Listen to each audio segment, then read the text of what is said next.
आपको लगता है कि हर्षद मेहता ने जो 4,000 करोड़ का 1992 में जो स्कैम किया था वो सबसे बड़ा स्कैम है, लेकिन हकीकत में ऐसा नहीं है, क्योंकि इसके बाद में जिग्नेश शाह ने 5600 करोड़ का स्कैम किया था, रामालिंगा राजू ने लगभग 7,000 करोड़ का स्कैम किया था, सुब्रता रॉय ने लगभग 24,000 करोड़ का स्कैम किया था और केतन पारिक ने लगभग 40,000 करोड़ का स्कैम किया था, जो कि हर्षद मेहता के स्कैम से लगभग 10 गुना ज्यादा है। लेकिन लोग फिर भी इसके बारे में बात न करके हर्षद मेहता के बारे में बात करते हैं। ऐसा क्यों, जानने के लिए बने रहे वीडियो के एंड तक। मैं हूं आपका दोस्त चेतन सिंह, आप देख रहे हैं वेल्थ मैक्स। चलो शुरू करते हैं।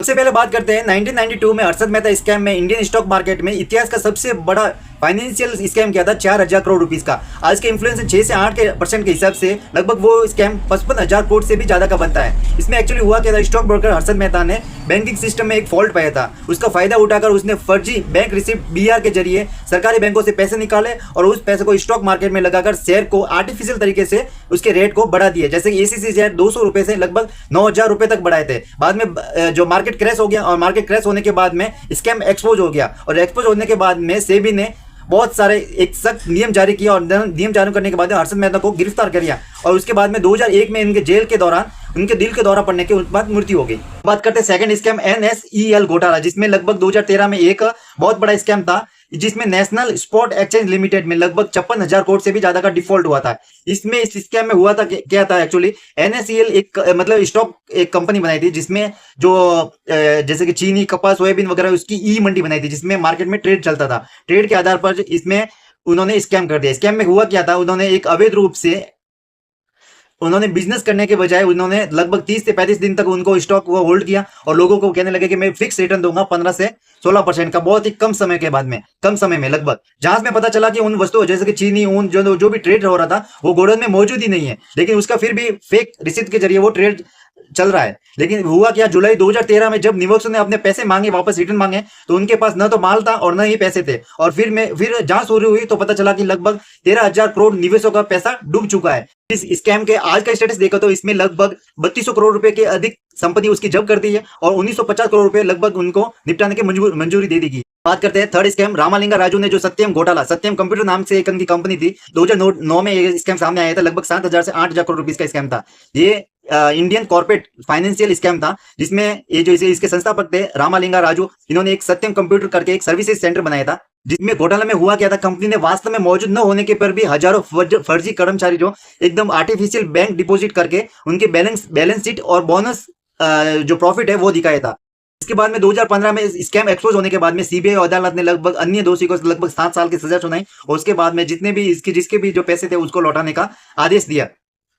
आज के इस घोटाले के बाद में टेक महिंद्रा ने सत्यम कंप्यूटर को हायर कर लिया है।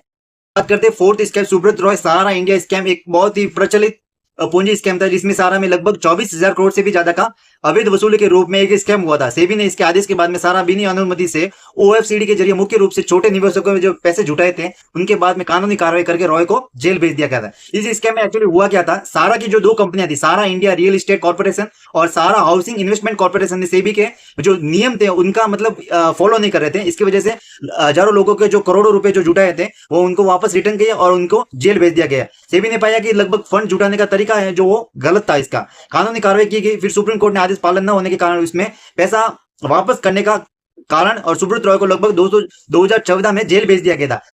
2016 में सुब्रत रॉय को लगभग जमानत मिल गई है और 2023 में उनका निधन भी हो चुका था। निवेशकों में पैसे की वापसी मामला अभी भी पूरा नहीं सुलझा है और केस अभी भी जारी है। बात करते हैं फिफ्थ स्कैम के बारे में, जो 1999 से लेके 2001 के बीच में इंडियन स्टॉक मार्केट के बीच में एक फाइनेंशियल स्कैम था। इसमें स्टॉक ब्रोकर जो केतन पारिक था, उन्होंने बैंक ऑफ माधोपुरा मार्केटाइल्स को कॉर्पोरेटिव बैंक और सेल कंपनी के साथ मिलकर K10 बोलते हैं जैसे DSP सॉफ्टवेयर के जरिए टेलीफिल्म आदि की कीमतों को हेराफेरी के बाद में बाजार में लगभग 2001 में भारी क्रैश आया था। क्रैश के बाद में जो स्कैम है वो एक्सपोज हो गया था। इसमें जो एक्चुअली काम करने का जो तरीका था, इसमें क्या था, एक अवैध रूप से बैंक से फंड लिया था और उन बैंकों के पैसे को इन्होंने लगभग K10 स्टॉक में इन्वेस्ट किया था, कृत्रिम रूप से, मतलब आर्टिफिशियल रूप से। K10 स्टॉक इनमें पसंदीदा इनके जो फेवरेट शेयर थे 10 K10 बोले तो के 10 शेयर थे। जब शेयर के प्राइस नीचे गिरने लगे तो पारिक ने योजना ढह गई और बैंकों की सारी जो पैसे थे वो एकदम एक्सपोज हो गए। 2001 में गिरफ्तारी के बाद में उन्होंने 2008 में दोषी ठहराया और 14 वर्षों के शेयर बाजार से